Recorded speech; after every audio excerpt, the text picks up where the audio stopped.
The safe was gone. So was she. And sitting right in its place on my perfectly made bed was a single sheet of paper ripped straight from my own notebook. Written in her handwriting. "I've invested too much money in you, so I have the right to take it back." I held the note with steady hands while staring at the empty spot where the safe used to be, gaping at me like an open grave. She thought she'd stolen $400,000. What she didn't realize was that she'd just buried herself.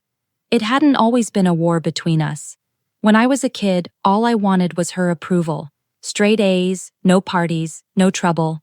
I stayed quiet while she micromanaged my life like it was her second chance at happiness. She called it love. I called it debt.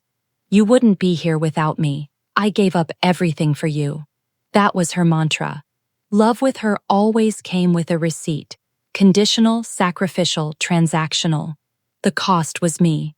But I paid every penny. Scholarships, double shifts, no vacations, no handouts. And even then, she kept score. When I saved a little, she'd ask, "What for?" When I refused to lend her money, she'd whisper, "After all I've done for you." She didn't raise a child, she raised an investment she thought she could cash out on.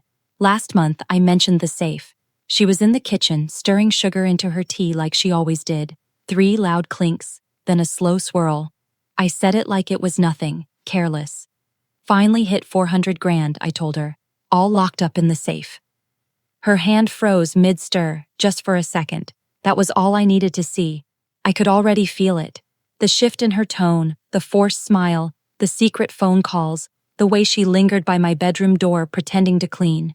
And then, one night, she was gone. So was the safe. She didn't even bother hiding it, just left a note like I was supposed to understand or forgive. But I didn't. I smiled because I knew what she didn't. Inside that safe wasn't money, just a stack of fake bills, rubber banded together with a GPS tracker hidden inside. I'd moved the real cash months ago, diversified it quietly, digitally. That safe was bait. I was tired of her games, the guilt trips, the fake illnesses, the midnight calls for a little help. The time she opened a credit card in my name, then blamed me for leaving the paperwork out. So, I set the trap. 400 grand in a brand new biometric safe. Who could resist? Certainly not her. The tracker pinged in an abandoned garage 2 towns over. When I got there, she was already gone. The safe sat in the back of a rusted truck, cracked open, gutted. Fake bills littered the floor like confetti after a funeral. And there, on the floorboard, was her phone. Still logged in, still syncing to the cloud, full of everything I needed. Evidence that burned every bridge she'd ever tried to build. I spent the next 2 days combing through her messages. Texts to a man named Doug about finally getting paid back for raising that ungrateful brat. Screenshots of my bank apps she'd stolen from my unlocked phone. Photos of my safe, my bedroom, my ID cards.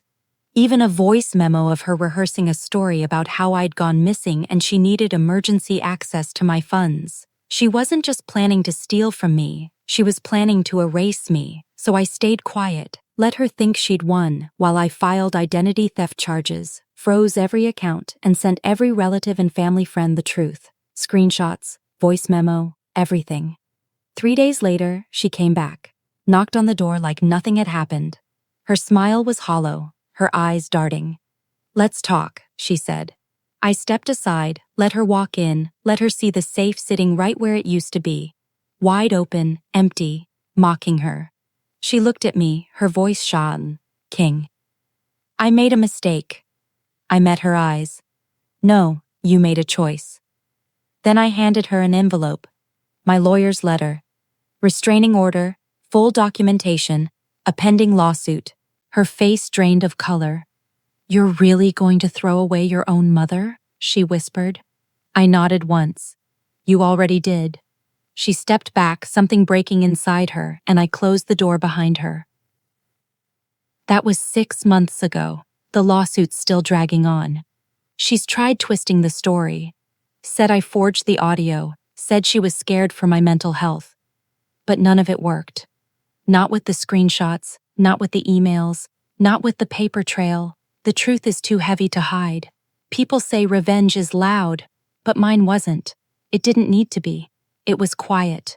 legal, precise.